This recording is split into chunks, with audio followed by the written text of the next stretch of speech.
Taifa T. Abdul Rahim. Thank you so much for being here with us. So, a few moments from now, ladies and gentlemen, we will be starting the this online conversation.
All right, so just to have a roll call, we are also joined here by other representatives from the different ministries.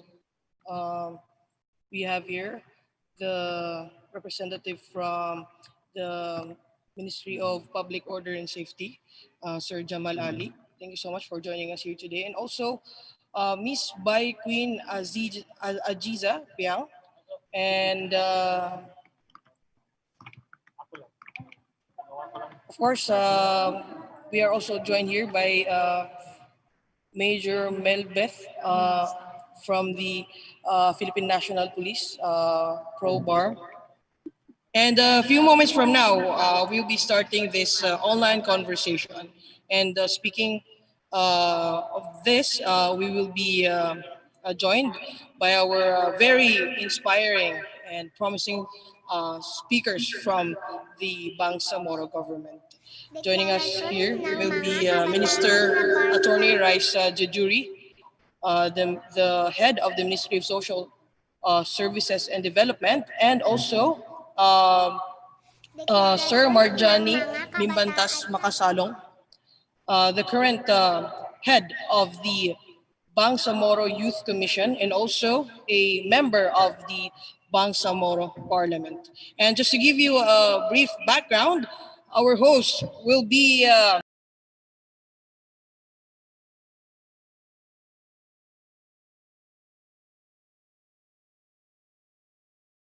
Deklarasyon ng mga kabataan sa BARM sa okasyon ng 30th anibersaryo ng Convention on the Rights of the Child. Kami ang mga kabataan.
Mic test. Mic test.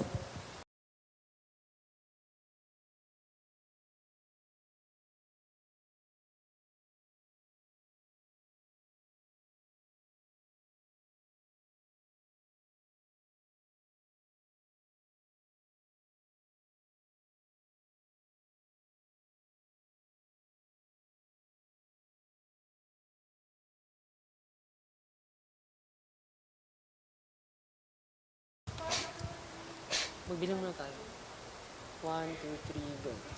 Isang makabata at masayang hapon sa inyong lahat. Lalong-lalo na sa ating mga kabataang Bangsamoro na nasa iba't ibang komunidad ng BARM at sa ating mga live viewers na nanonood sa ating live stream. Isang makabatang hapon sa inyo at sa iyo din, partner. Isang makabatang hapon din sa iyo, partner. Isa nga itong makabata at very inspiring event for all of us young people, especially for the children. Today marks our culminating event for our Children's Month celebration in the country and in BARM. I am Abdul Rauf B. Lumabaw. And I am Mariana B. Sarte, Proud kabataang Cotabateños and your host for today. Yes, for the whole month of November, various activities have been initiated by our partners in the BARM government through the different ministries, development partners, youth networks, and individuals who contribute towards realizing our rights, the children's rights. In fact, the BARM government has celebrated two important events this November, the Children's Month and the Juvenile Justice and Welfare Consciousness Week. And to make this extra special, in this celebration, we are enjoined by our BTA Parliament members, civil society organizations, development partners, young people across BARM, and of course, our Bangsamoro children.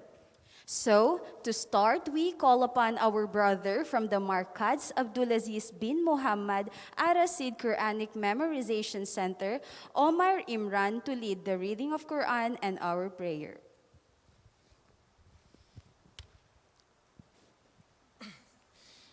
أعوذ بالله من الشيطان الرجيم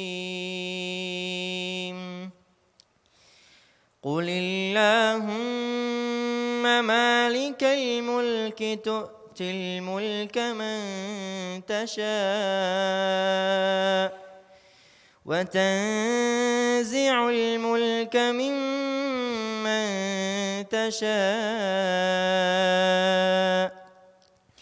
وتعز من تشاء وتذل من تشاء بيدك الخير إنك على كل شيء قدير تولج الليل في النهار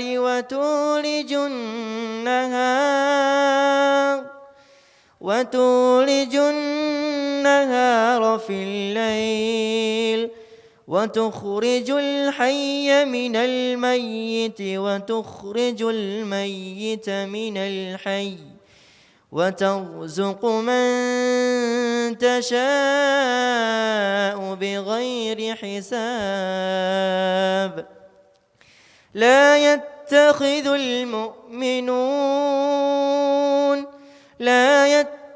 المؤمنون الكافرين أولياء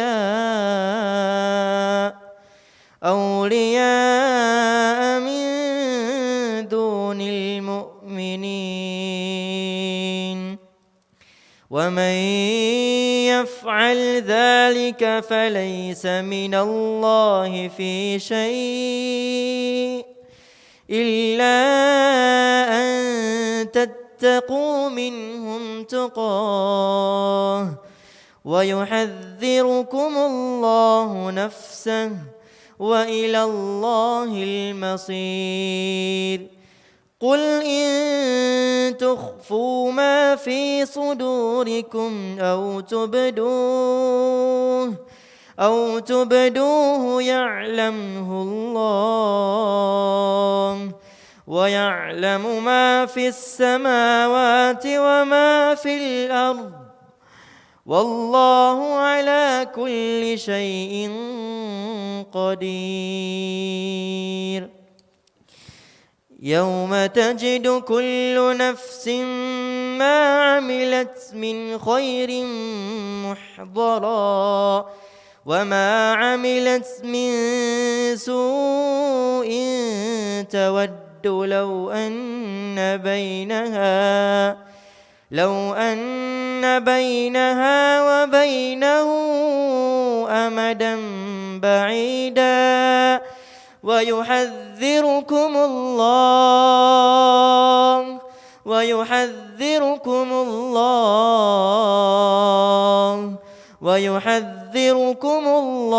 نفسه والله رؤوف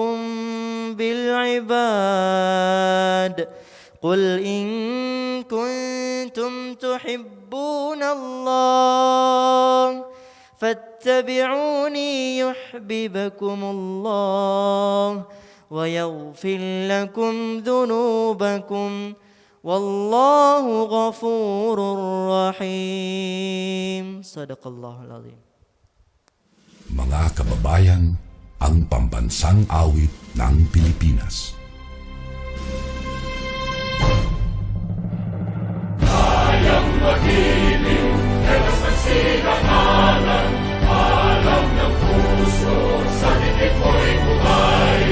Lupang hinirang, kuya ka ng magiting, sa mandulupin, di ka pasisigil, sa nagagang tutok sa simoy at sa langit ng bagaw, ay ginagang tula, kawin sa pagkayang minamahal. Ang isang lang matawad mo'y tagumpay na naghihinig, ang bituin at araw niya kailan pang ay di maghihinig.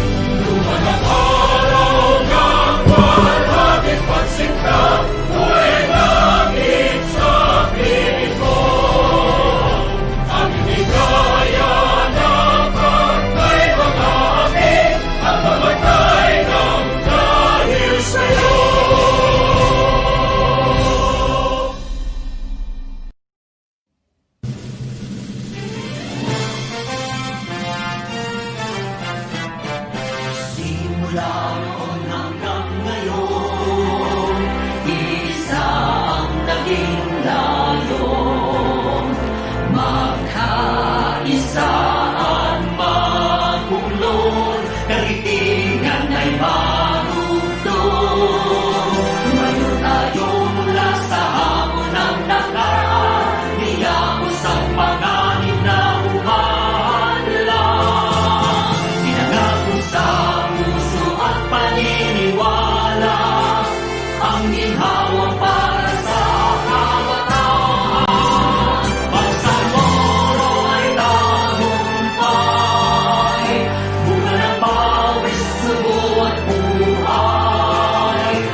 sa'yo'y magbabantay, mananatili sa puso't isipan.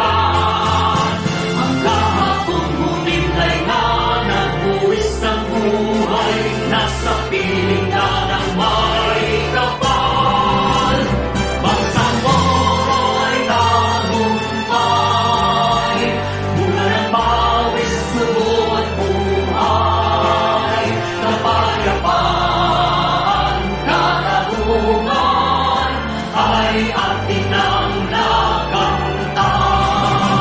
Alhamdulillah, alhamdulillah, pagpalaing Bangsamoro.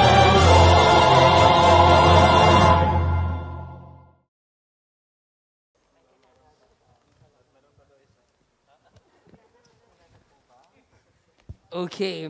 The year 2020 have been a surprising and something we didn't expect. Lakas maka-expectations versus reality ng taon na ito. I agree, especially that this is something we didn't imagine on our year to be. Especially for young people and our children, we are always on the go. Kaliwat kanan ng usual activities from school to extracurricular activities, buhay-bahay that we spend most of our time outside, such as learning, interacting, and doing fun and play activities. This is our usual scene, the usual image we see when we think of children experiencing most of their time and bringing out the best in their childhood. But at the same time, the impact of the COVID-19 pandemic, hindi lang sa ating mga kabataan at mga bata, but it has also called upon governments, organizations, and individuals to really adjust and adapt to a new normal way of life or yung tinatawag natin na new normal. But you know, partner,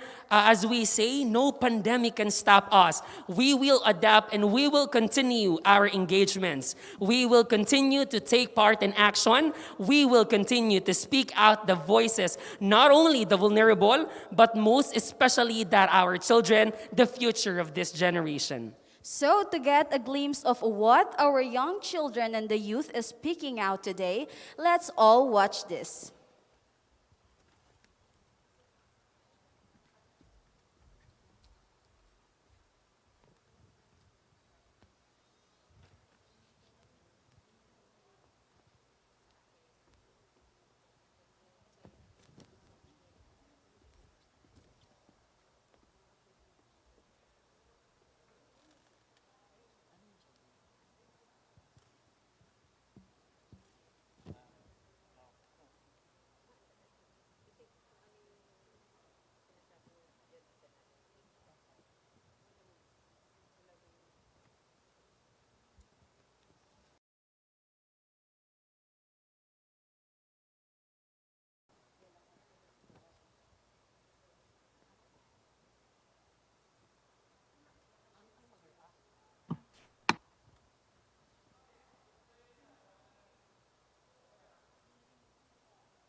BARM Children's Declaration on the 30th anniversary on the Convention on the Rights of the Child. We, the children and young people of BARM, call on the government and society that all children of BARM are given the good education, schools with complete facilities like comfort room, library, and school supplies, especially books. We wish for additional budgets of schools for facilities and activities so that children can participate well.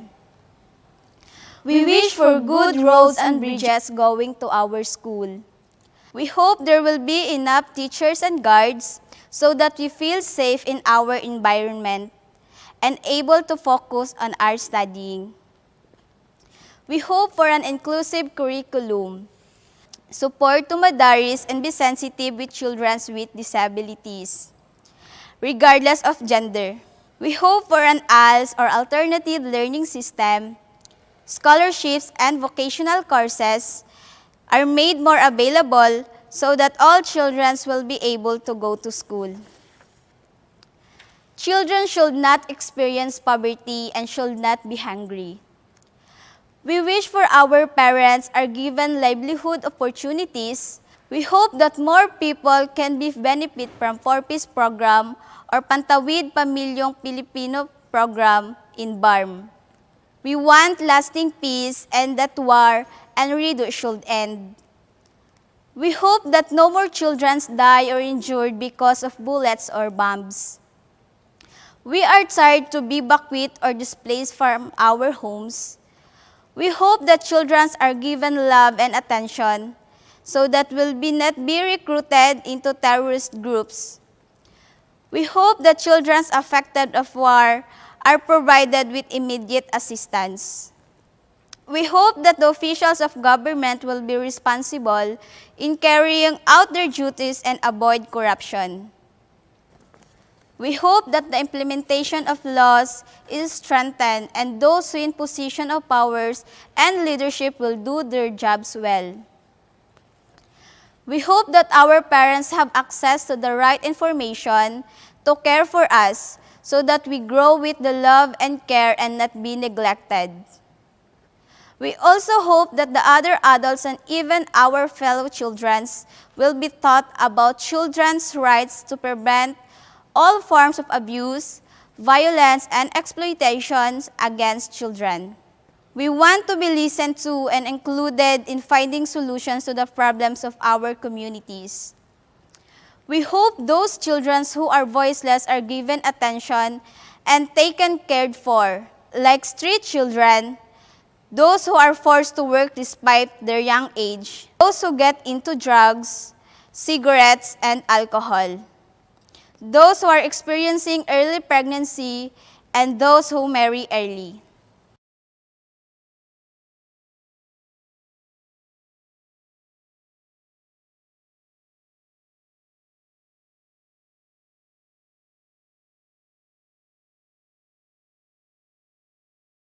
Us to do more and work hard for the future of this generation. Indeed, this just shows that no voice is too small and one action and idea can make a difference and ignite change for us to do better. And coming up, join us in our conversations with two of our committed and youthful public servants who ensures that children and young people are recognized, engaged, and their rights are protected and enjoyed.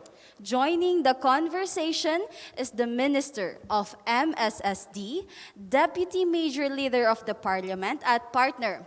Balita ko, mahilig siya manood ng K-drama at fan na fan siya ni Gong Yu. So, we have MP Attorney Raissa Jajurie. Bismillahirrahmanirrahim. Assalamualaikum warahmatullahi ta'ala wabarakatuh. Magandang hapon po sa ating lahat, sa mga nanonood at dito po sa ating mini studio. And together with her is the BYC chairman, member of the parliament, and member of the MILF Implementing Peace Panel. At balita ko din, partner, he really likes to play basketball. And syempre, we have our BYC chairman, MP Dr. Marjanie Macasalong. Hello po, Assalamualaikum warahmatullahi wabarakatuh. Para po sa mga nanonood, hindi po ako marunong mag-basketball. Or three-pointer, so yun yun. Ayun, parang mali ata po yung na-search natin, partner. But all in all, welcome po sa ating mini talk show. We are grateful to be joined by you, especially in these conversations on BARM's commitment to the Children's Declaration. So here it is. Coming from the two ministries focusing on children and young people, what are the impact of COVID-19 to children and young people in the BARM? Especially that the year is almost over and it has been more than 9 months since our communities in the whole country has been in quarantines. People are staying at home and young people and children below 21 years old are advised to stay at home. Yes, let's have it first from you po. Sige. I think we should we should lay down the backgrounder pa. Even before the pandemic came in, I think we all agree that in the BARM we have a lot of challenges, including matters related to children and the youth. Napakataas po ng ating poverty rate. We are still coming out of a conflict, decades-old conflict, and there have been so many challenges for the Bangsamoro government.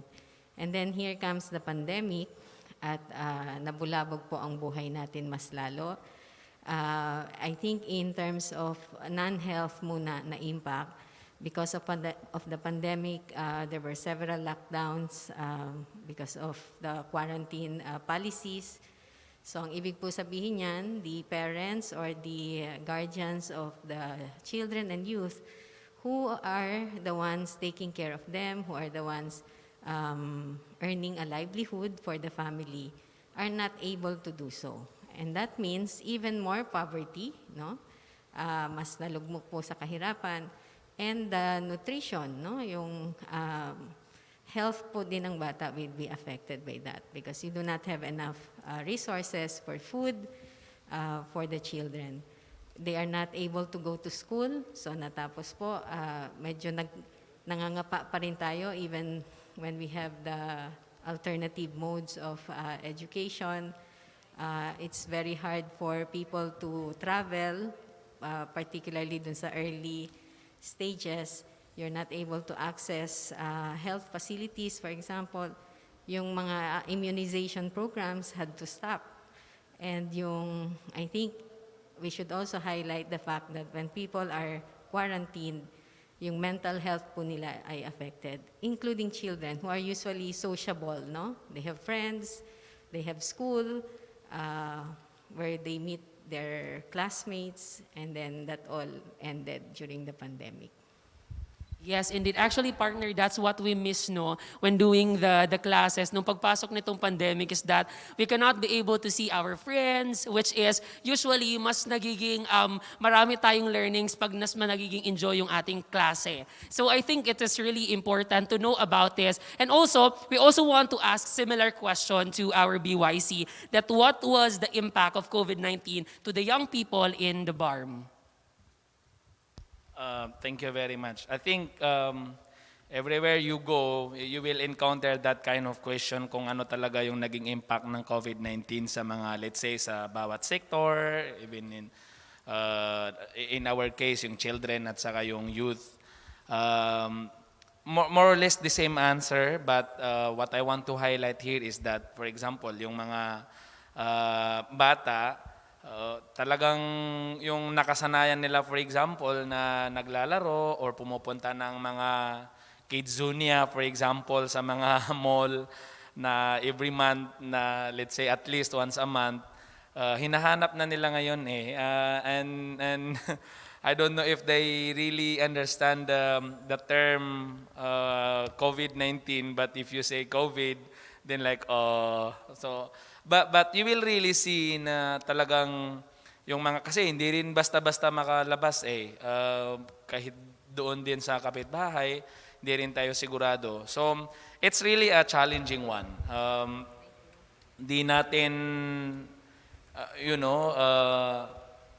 kumbaga, yung iniisip natin na it's part of their learnings na lumalabas sila, nawawala yon. So sa bahay na lang yung nagiging everything nila, yung playground nila, yung kausap din nila, tayo-tayo lang, and so on and so forth. But for me, I would add more na although that's the negative effect of this, siguro din pwede nating tingnan yung positive na kahit papaano, nabigyan natin ng oras yung mga anak natin, yung pamilya. Kung maalala natin nung Ramadan, dami-daming comment kasi hindi rin tayo pwede pray congregational prayer sa masjid kasi ay inano ng mufti natin.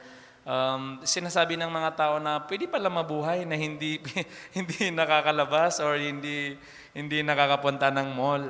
So actually the bond of the family among yung tatay, nanay, yung mga anak na palagi ding busy, I think that's a positive one na nabigyan ng oras yung mga ganon. May mga joke pa nga minsan na ay masarap din pala magluto ang ibig sabihin nun, you barely have the time to have the breakfast at home or have the dinner at home. So ngayon, dahil hindi ka pwedeng lumabas, you have all those opportunity. Doon naman sa young people or the youth, I think, I mean, it's the same explanation but I'm just focusing on one aspect na yung mga ganun na laro, sinabing basketball, yun na rin yung mga namimiss nila ng husto. Dahil yun nga, bawal. Kahit na nandoon yung ring, hindi rin sila pwede makapaglaro. But another thing din, I'm having the two sides of the coin. Positive din, I would say, is yung makikita din natin yung parang yung really willingness nila to take the risk in order to help others. Makikita natin yung mga taong nagvo-volunteer in delivering basic services, in narinig natin na hindi ganoon ka-safe, pero they still took the risk para lang matulungan yung kapwa nila na sobrang nangangailangan. So I always invite people to see the positive one and the negative one of this pandemic. So yes, totoo nga no na may iba't ibang impact ang naidulot ng COVID-19 sa atin. It could be negative or positive. Pero nalayo man tayo sa outside activities na meron tayo pero mas napalapit naman tayo sa ating mga pamilya. So now, we know that the government and your ministries have already come up with plans, programs, and projects dedicated and focused in children and the youth. Ensuring that they are engaged and their rights are protected, we want to know what are the policies or programs already started in BARM to promote children and youth rights. Yes, this is also a reflection of where we are on the policies we have for children and youth, especially that our commitments don't only happen over this period. It is continuing and being started for the past years. So it's good to know the current, both old and new policies so that we can be reminded and be aware of it. Sige po, in terms of policies, I think we can start with the Bangsamoro Organic Law, which lays down the mandates of the Bangsamoro Government, including those directed towards children and the youth.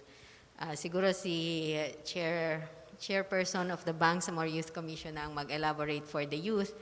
But for children, ang sinasabi po sa Bangsamoro Organic Law is that the Bangsamoro Government shall protect, promote the rights of children, especially children of tender age and yung mga orphans. Sinasabi rin doon na gagawin po ng Bangsamoro Government na sisiguraduhin niya na yung kanyang mga polisiya at mga proyekto should always take the best interest of the child. So, ibig sabihin, kahit ano pong programa, ang sentro ay ang kabataan. Meron din pong utos sa Bangsamoro Government, ang BOL, na ang dapat mabigyan ng adequate funding itong mga programang ito. Hindi lang ito salita, kung hindi dapat may konkretong programa at konkreto pong pondo. Aside from that, we also look at the UN Convention on the Rights of the Child kasi sabi rin man ng BOL, itong mga international agreements that have legal effect on us, no? Should also be recognized and implemented. So under the UN Convention,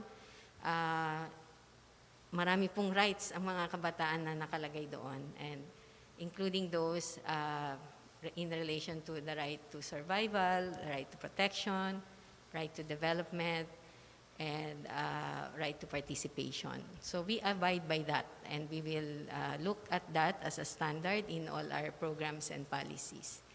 Of course, yung creation of the Bangsamoro Youth Commission, so ipapasa ko na po, isang batas po na naipasa ng Parliament and incorporated na sa ating administrative code, no? Yung particularly siguro sa issue ng right to participation, yung pagbibigay ng boses.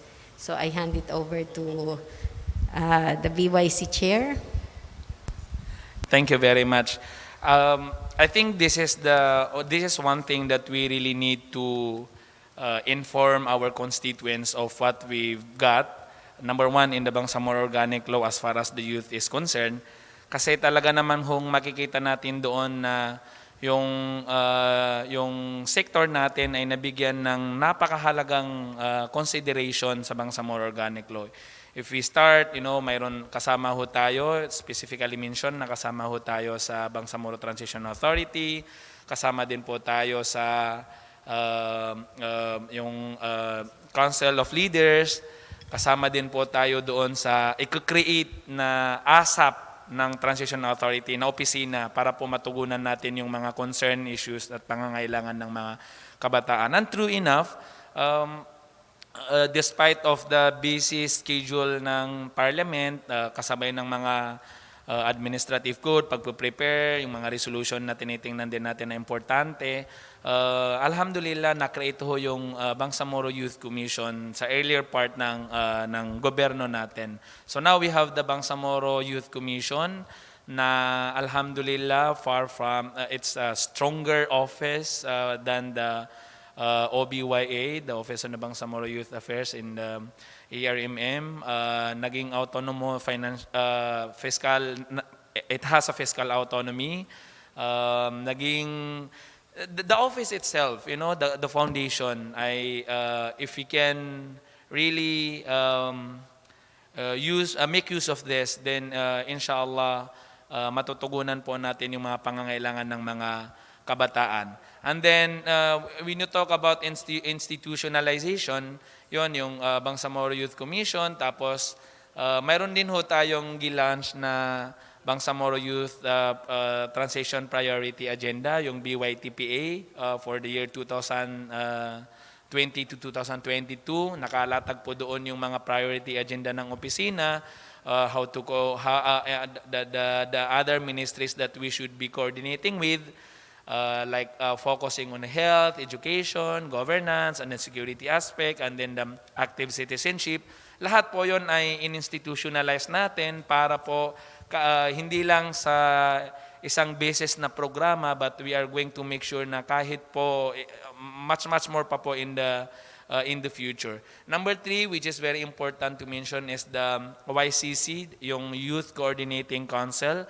Di pa namin naku-convene, but ang kagandahan ho nito ay chair by the Bangsamoro Youth Commission, and it will be attended by the different ministries and agencies that have youth-related programs. So kasama na ho doon yung MSSD na ang dami na ho nating mga programa.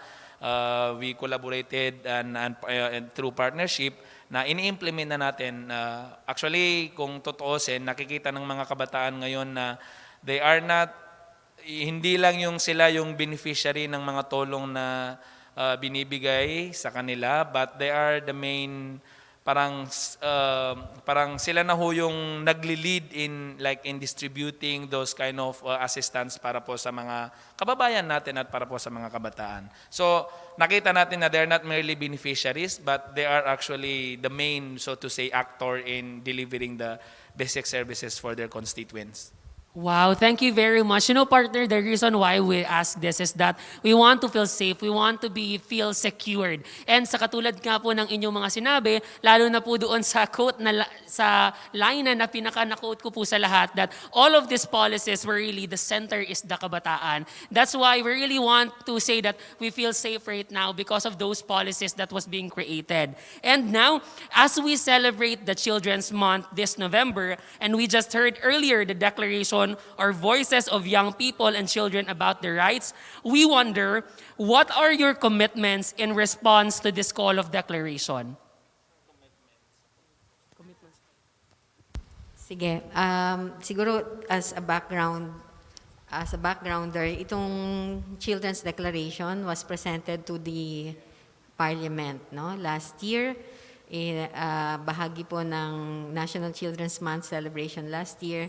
And in fact, the Parliament responded by passing BTA Resolution number 48, which recognized the Children's Declaration and committed its agencies, ministries, offices will have programs para po maisakatuparan yung mga hinihingi ng mga kabataan, which are actually basic, simple thing. I mean, not simple, but these are basic rights of children.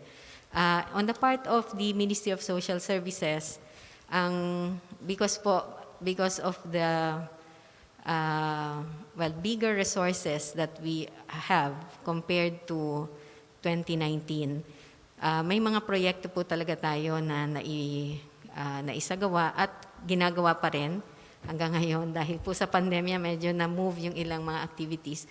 But we have financial subsidy, for example, for orphans na na-mention po talaga sa BOL. So around 9,000 plus orphans received 5,000 pesos, or that's the target, no? It's still ongoing. 5,000 pesos dahil po tingin namin yung cash can be used for so many things, no? Andun po yung kanilang pagkain, ang kanilang pagdamit, kanilang paggamot, pag-aaral. Usually, ang mga orphans, kinukupkop ng mga kamag-anak na may hirap din. So, kailangan po talaga na mabigyan din ng tulong yung mga pamilya na ganun or nasa institution ng orphanage. At the same time, meron po tayong assistance naman para po sa mga batang nag-aaral. Nagbibigay po tayo ng financial assistance for elementary, high school, and college students. To cover, hindi po ito scholarship, maybe the MBHTE, no, will have the scholarship. Pero on our part, this is just to augment the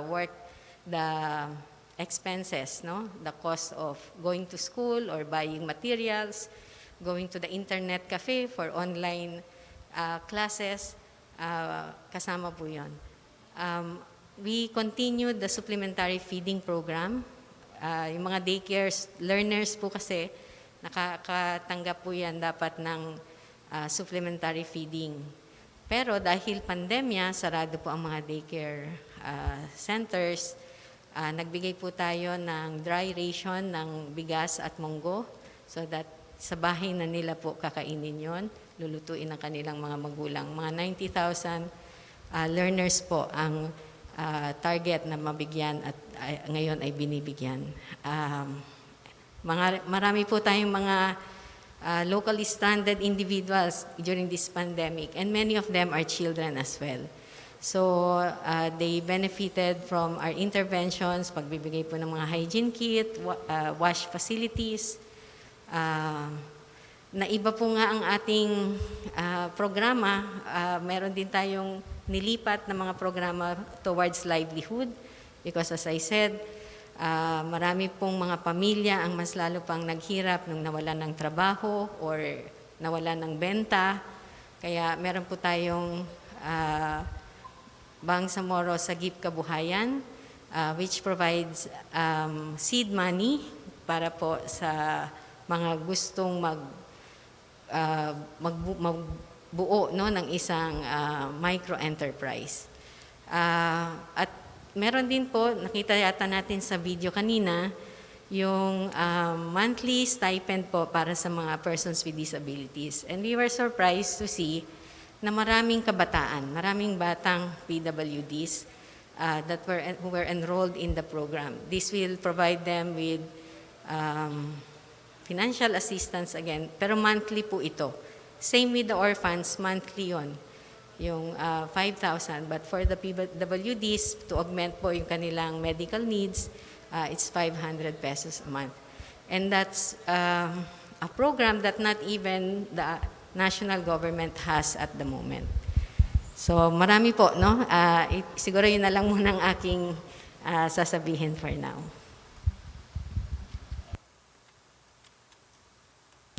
Idadagdag ko from our office is yung tinatawag naming Lingkod Kabataang Bangsamoro. Yan din yung pinakauna na nag-implement yung opisina natin. I mean, we have to be reminded na it's a policy making and coordinating body ang opisina na Bangsamoro Youth Commission. So mayroon ho tayong mga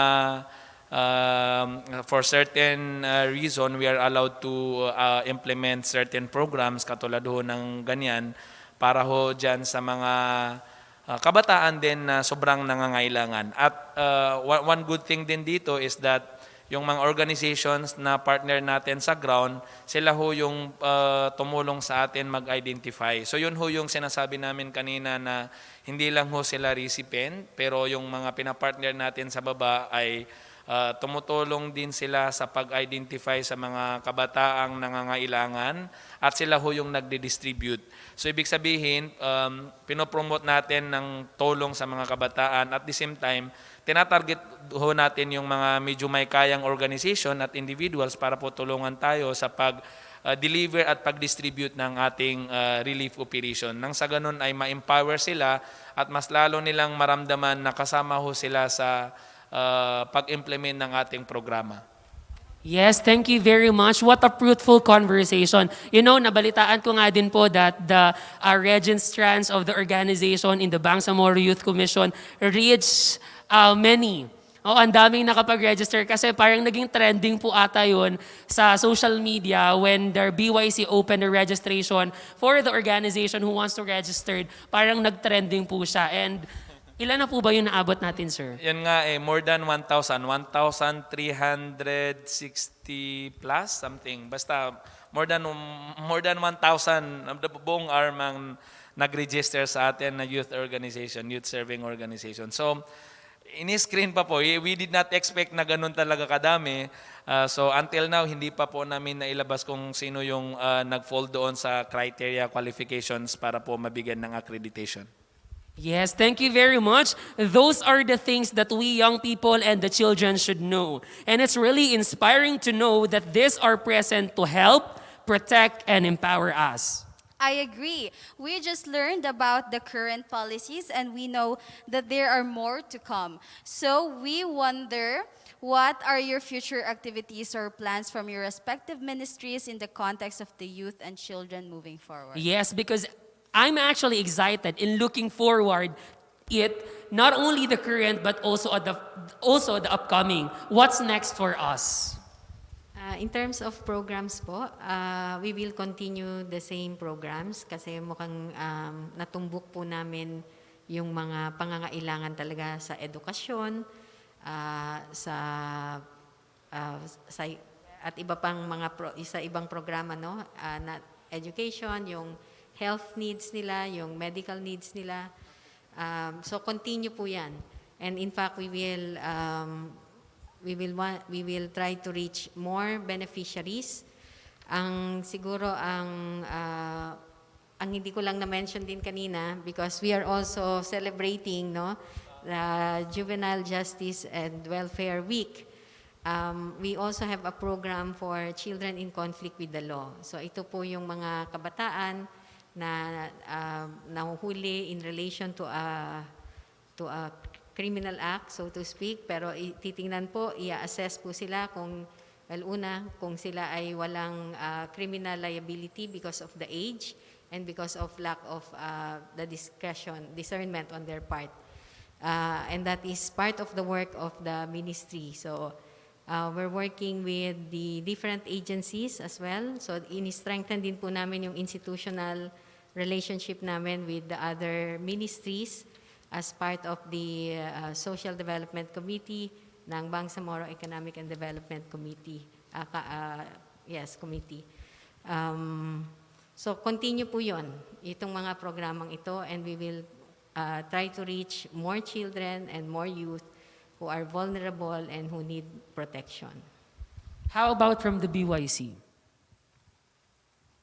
Future plan, ang dami po. I would like to emphasize na dahil nga ang BYC ay policy making and coordinating body, hindi po tayo, despite of, for example, of us wanting to implement many programs, we are not allowed to do so. So ang nangyayari, kino-coordinate natin yung mga implementing agencies, at kung sakaling mayroon ho tayong makitang kailangan bigyang pansin ng certain ministry, we are mandated to work with the ministry to give a recommendation. We are also a member of the parliament. We can also go through like a resolution or pass a bill, yung mga ganon.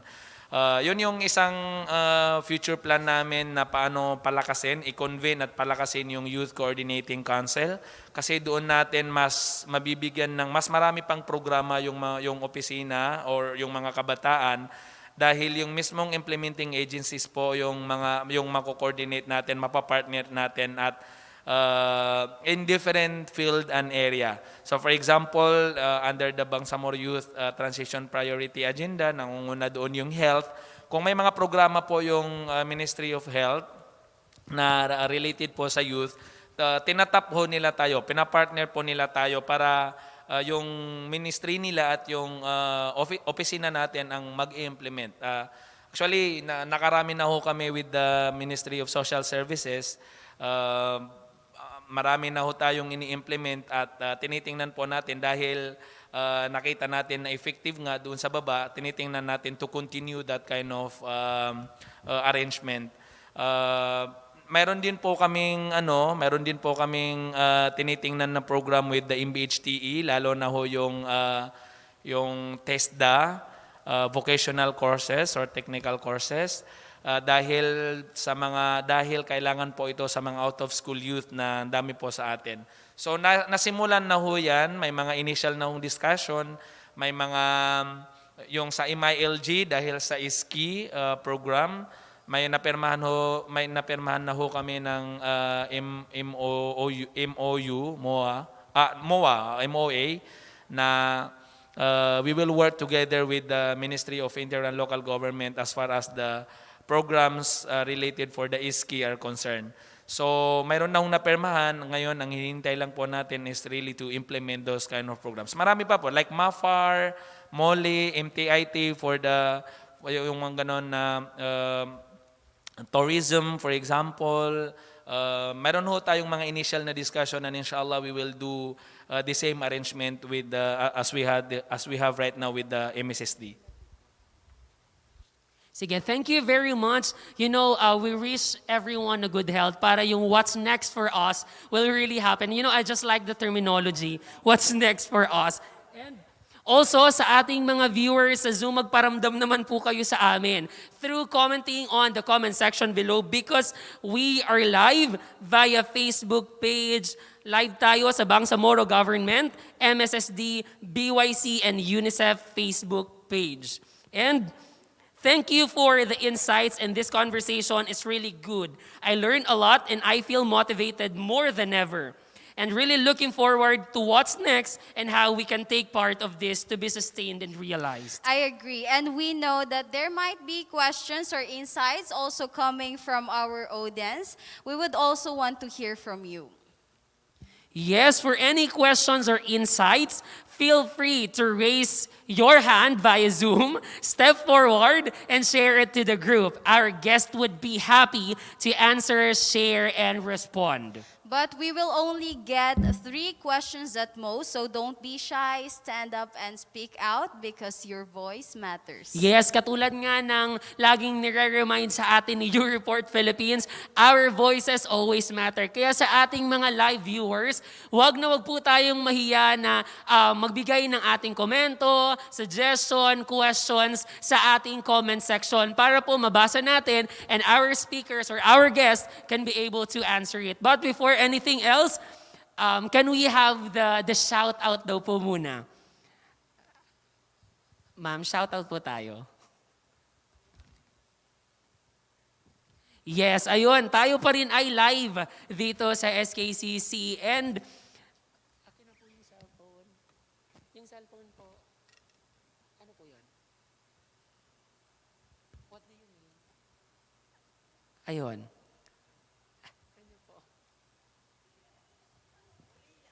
Q&A portion na po kasi. Wala. Okay, tuloy doon. Okay. We really thank for everyone for participating to hear those questions and we know that we are more. If in case na pag wala naman po tayong questions, no, we can be able to send it through the Facebook page of these offices so that your questions, your clarifications will be entertained. Yes, we are again grateful for this insightful and inspiring conversations with our guests, MSSD and BYC. But before we hear your closing messages, let's do a fast talk. Handa na po ba kayo? Let's turn on our microphone and mabilisan lang to. Okay. Go on. So we will show you words or phrases, then just share the first thing that comes to your mind. But before anything else, are you ready? Ready. Sir, are you ready? Ready na lang. Go. Our first word is coronavirus. Infectious. Bigas. Okay, next is the BARM government. Striving to do better. Moral governance. Yes, the next is the year 2020. Challenging. Pandemic. Okay, we have Bangsamoro children. Pwede bang dalawa? So, isa is vulnerable and also powerful. Protection. They need protection. And lastly, ito yung pinaka-exciting sa lahat, the year 2021. Well, I think we're all hopeful that it will be better. Full swing, sana. Yes, and we look forward to what's next and we assure you that we young people are here to support and help you fulfill this commitment for the children in the Bangsamoro region. This conversation has come to an end, but rest assured, the commitments and the better things just started here. Finally, we would like to hear your messages, call to action, or what you want the Bangsamoro children or youth to hear and know. Let's start with the BYC. Yes, last word. My last word is to encourage and motivate more the young generation to participate and be involved with the Bangsamoro government because yung mga opportunities na nandito ay para naman ho sa atin to. Kung may mga problema ding mangyayari later on, sa atin din ho yung epekto. So kailangan ho natin mag-involve. Thank you. How about from MSSD? I think what we want to tell the young people is that the Bangsamoro is committed to protect and promote the rights of children and youth as provided po sa batas na nag-create ng Bangsamoro Organic Law. But more than that, I think not just the institution, but yung sinabi ni MP Marjanie that the call of the Chief Minister is really for moral governance. And hindi lang po ang ibig sabihin nun ay maging honest tayo, maging may integrity. Kasama po yun but also excellence and yung pagiging epektibo pong public servants. I think that's the call for us here. And as an institution, the whole Bangsamoro government is committed to do that. So thank you MSSD and BYC. Katuwang ninyo kami in realizing and fulfilling these rights and actions. Yes, teka partner, bago tayo man lang matapos, magpa-game ka naman dyan para Yes. sa ating mga online viewers. Oo naman, because MSSD have something sa mga makakabigay ng mga I'm sagot. excited. Ano kaya ito? But at this point, we are encouraging our live viewers to participate in this trivia or the Q&A portion. Yes, we will be reading some of the questions at lahat po, technically, lahat po ng mga sagot nito ay nandun lang sa mga napag-usapan natin. And I hope that you are ready. And again, we will be counting your answers through the comment section of the different pages. Or kaninong official page po ba yung ating gagamitin for this Q&A portion? Sa lahat. Sa lahat, okay. Now, I hope that everyone are ready and nakikinig ng mabuti because our first question is, ano yung dalawang events that we are celebrating here in BARM for the month of November for children? Parang may kodigo ata. Oo. Sige, ulitin natin. Ano ang dalawang events that we are celebrating here in the BARM for the month of November for the children? Ano kaya ito? Sino kaya makakakuha ng tamang sagot? At sino kaya ang makakakuha ng matinding prizes? Yes. Hindi ko alam kung ano yon, but I hope matindi talaga siya. Oh, ang galing. Wow! Pwede po ba kaming sumagot? Char. Ayun. Again, ang makukuha daw po natin ay 300 pesos na load sa tamang makakasagot nito. Kaya to my friends who are watching right now, I already text you the answer, Char. Wala. Joke lang. Ayun, meron daw po. Okay, ang unang sumagot, si Yuk MJ. At ang sagot niya ay National Children's Month and Juvenile Justice and Welfare Consciousness Week. Tama ba siya, partner? Ay, feeling ko partner tama kasi yun yung ating answer key. Yes. So the correct answer is National or Regional Children's Month and Juvenile Justice and Welfare Consciousness Week. Congratulations. Congratulations! Sinong pangalan niya, partner? Yuk and Yuk MJ. Mukhang Okay. Koreano siya. What do you want po, di ba? Maybe, where to message po ba para dun sa mga manalo po? Ma'am Lai, where to message para po dun sa mga manalo? Okay. So para po kay yung nanalo, you can message the page of MSSD to get to claim your prize. Partner, what is our second question? So get ready, because the second question is, what are the categories of rights? Uulitin natin. What are the 4 categories of children's rights? Ayun. Nasabi po yun siya kanina ng ating representative from MSSD, si MP. Nasabi niya po yun and sana nakinig kayo. Bigyan natin sila ng clue. Sige. Mga first letter lang din. Okay. Ayan. What are the clues, partner? Sa tingin ko, letter S ang start nito. Yes. Ikaw, anong D. sunod? D. P. And P. Okay. So, SDPP. Ayun. Hindi po MSSD. Magkaiba po yun.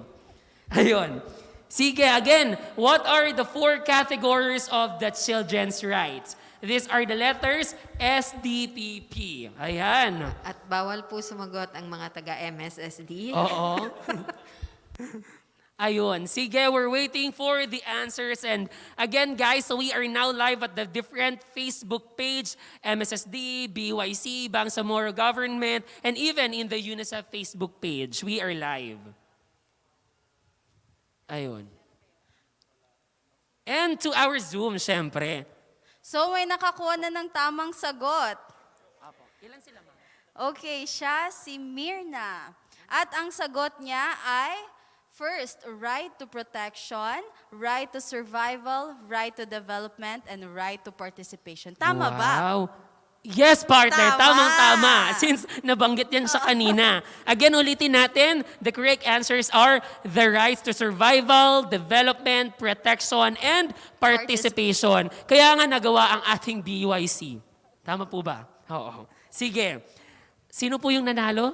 Si Mirna. Auntie lang. Mirna, baka naman po. Ayan.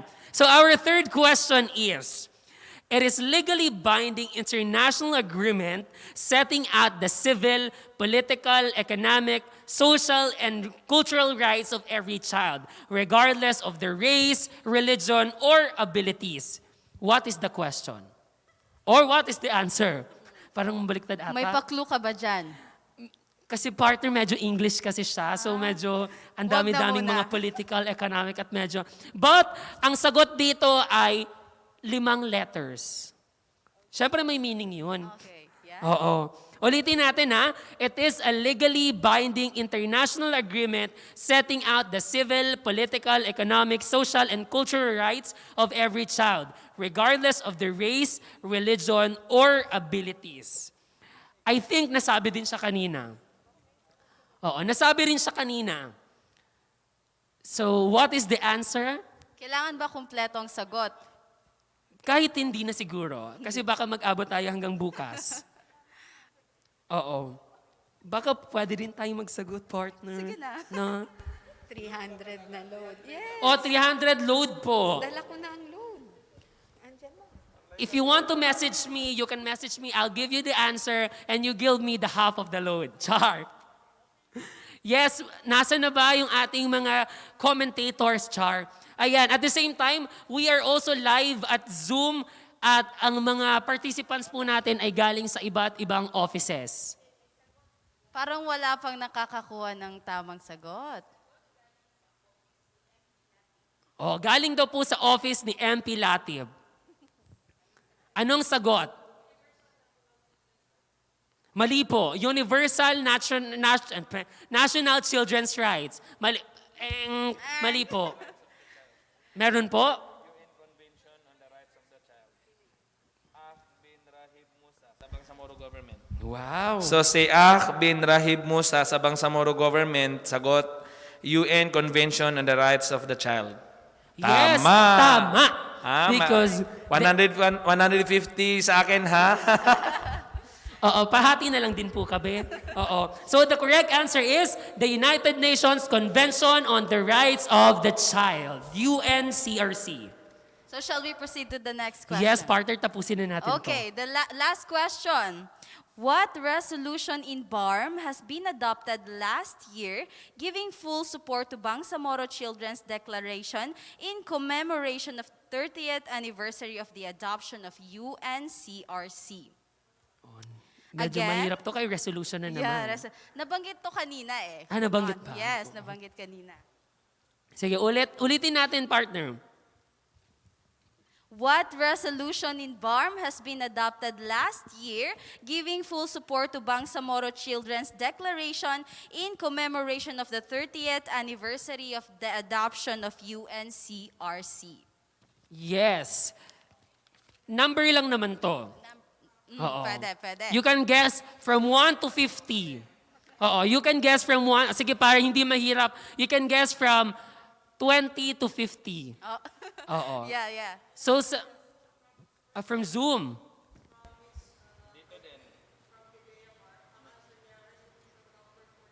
Wow, from Pidea Barm. Resolution number 48 is... Tumpak, ganun. Ayun, panalo tayo. From Pidea Barm, the resolution number 48 is right. Ayan. And we're done with our trivia or Q&A portion. Thank you so much sa lahat ng nag-participate na sumagot. Yes, wow, the time surely flies by so fast and we're almost at the end of our program. But before that, eto na partner. But before that, what have been your insight from the whole program of the conversation earlier? So, siguro my insight is I am very thankful, no, and I am very looking forward sa mga actions and implementation and creating such actions na magfo-focus para sa ating mga kabataan. Yeah. How about you, partner? Parang pwede na po bang copy-paste na lang? Char. Pero, my insights today is that the government is doing something, kaya tayong kabataan ay dapat ding may gawin. Kumbaga, we also take action because the government is taking action on it. Yes? So truly, we did learn a lot, di ba, partner? Yes. And our commitments are fueled to take part and be involved. Our government is working hard to make this happen, and with the challenges that we are all experiencing and adapting to because of this pandemic, we have to work together for this to be sustained and fully realized. And yes, this is not only the duty of our government or the organization that's engaged us. This is a duty of everyone.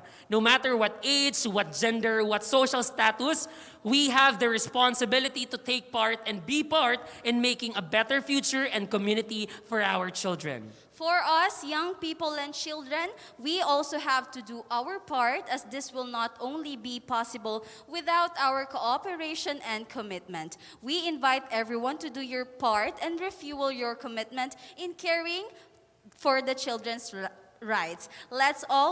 So this time, let us all watch and hear this declaration. At bilang mga bata, kami ay aktibong makikilahok at BARM sa pamamagitan ng pag-aaral ng mabuti upang tulungan ng aming magulang at mga nangangailangan kapag kami ay nakapagtapos. Hindi kami malulong sa bisyo o makipagrelasyon dahil kami ay bata pa. Pagpapakita ng respeto sa ibang tao, anuman ang kanyang lahi, kasarian, relihiyon at estado sa buhay. Maging mabuting halimbawa sa ibang tao. Aalamin at ipagtatanggol ang aming mga karapatan at boses bilang isang kabataan. Pagsuporta sa mga programa ng gobyerno sa pamamagitan ng paglilinis sa aming paligid. Pagiging handa tuwing may bagyo o lindol at pagprotekta sa kalikasan. Aktibo kaming makikilahok sa mga youth activities sa aming komunidad at bigyan ng kaalaman ang ibang mga bata, lalong-lalo na ang mga batang nahihikayat na dumalo sa mga armadong grupo. Gaya ng isang tunay na Bangsamoro, hindi kami susuko. Magpapasalamat kami sa mga biyayang binigay sa amin ng Diyos. Kami ay magiging isang advocate para sa pagbabago. Kami ay magiging isang instrumento ng kapayapaan at pagkakaisa. Sa aming mga pinagpipitagang mambabatas, religious leaders, negosyante, media, gobernador at mayors, sa pagdiriwang na ika-30 anibersaryo ng Convention on the Rights of the Child, ang mga bata sa BARM ay nais na marinig ang inyong magagawa upang kami ay magkaroon ng pinakamahusay na umpisa sa aming buhay at oportunidad na lumaki nang naaayon sa aming buong potensyal.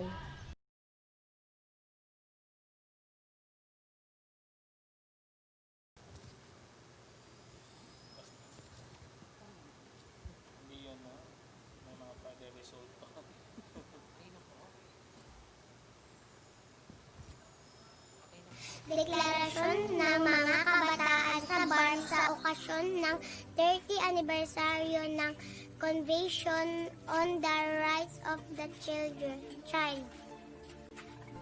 Kami ang mga kabataan ng BARM ay humihiling sa pamahalaan at lipunan na lahat ng kabataan ng BARM ay nagbibigay ng edukasyon, mga paaralan at mga gamit sa eskwela. Sana may maayos na daanan at tulay papunta sa aming eskwelahan. Sana ay may sapat na guro at bantay para kami ay ligtas sa gulo at makapag-aral ng mabuti. Sana ay maging inclusive ang mga curriculum, mabigyan ng suporta ang madris at magiging sensitibo sa mga may kapansanan. Anuman ang kasarian, sana may mapalawak ang ALS scholarship, technology, vocation, course, course at iba pang paraan para lahat ng bata ay makapag-aral. Kami ay matulungan na umangat sa kahirapan at hindi na magutom. Sana ay mabigyan ng kabuhayan ng aming mga magulang upang hindi na sila magtrabaho sa ibang bansa at patuloy kaming magkakasama bilang isang pamilya. Sana ay madagdagan ng mga nagbenepisyo sa 40 sa BARM. Karoon ng kapayapaan at matigil na ang gera at trido. Sana wala nang mamatay o masugatan ng mga bata sa tama ng mga bala at putukan. Sana po ang mga bata at ang kanilang pamilya ay hindi na maging bakwit. Sana ang mga bata ay bigyan ng atensyon para hindi na sila mahikayat na sumapi sa mga armadong grupo. Umaasa rin kami na ang mga batang naapektuhan ng gera ay mabigyan ng madaliang tulong. Ang mga opisyal ng gobyerno ay maging matapat sa kanilang tungkulin at iwasan ang korupsyon. Sana ay mapalakas ang implementasyon ng mga batas at maging mabuti ang pamamahala ng mga nasa posisyon. Ang aming mga magulang ay maturuan sa tamang pag-aalaga sa mga bata para kami ay lumaki sa pagmamahal, pag-aarga at hindi mapayayaan. Kami rin ay umaasa na maturuan ang ibang nakatatanda at kapwa naming bata tungkol sa karapatang pambata para maiwasan ng iba't ibang uri ng pang-aabuso, karahanasan at pagsasamantala. Kami ay pakinggan at isali sa paghahanap ng mga solusyon sa aming komunidad. Sana din ay mapangalagaan ang mga batang walang boses, kagaya ng mga batang kalye, mga batang napipilitang magtrabaho sa murang edad, mga nalulong sa masamang bisyo at mga batang maagang nagbubuntis at nag-aasawa. At bilang mga bata, kami ay aktibong makikilahok sa pag-unlad ng bansa at BARM sa pamamagitan ng number 1, pag-aaral ng mabuti upang tulungan ang aming magulang at mga nangangailangan. Kapag kami ay nakapagtapos, hindi kami malulong sa bisyo o makipagrelasyon dahil kami ay bata pa. Pagpapakita ng respeto sa ibang tao anuman ang kanyang lahi, kasarian, relihiyon at estado sa buhay, maging mabuting halimbawa sa ibang tao. Alamin at ipagtatanggol ang aming mga karapatan at boses bilang isang kabataan. Dapat nating suportahan sa mga programa ng gobyerno sa pamamagitan ng paglinis sa ating paligid at pagiging handa tuwing may bagyo at may lindol at pagiging protekta sa ating kalikasan.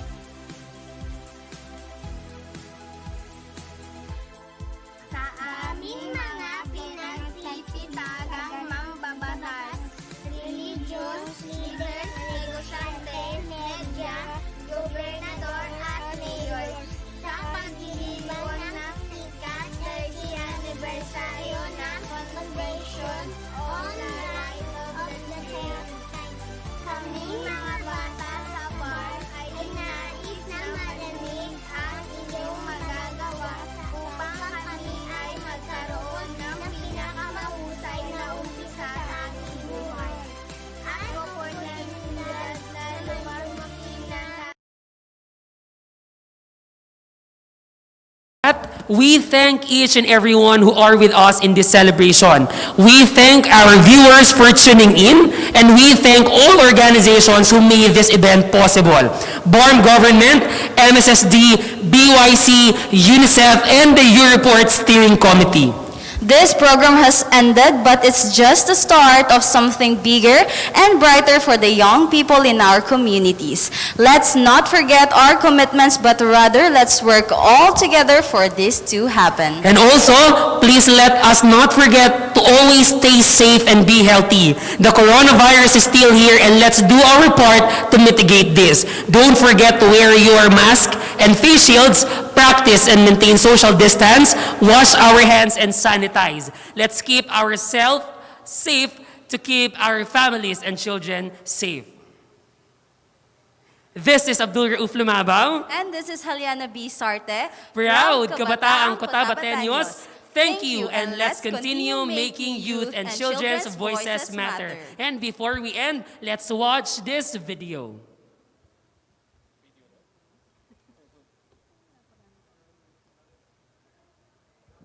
Yes, and with that, sabay-sabay po tayong mag-wave sa ating mga wave your flag. Bye-bye po. And thank you very much for watching with us. And I hope you learned something about this event. Maraming salamat po.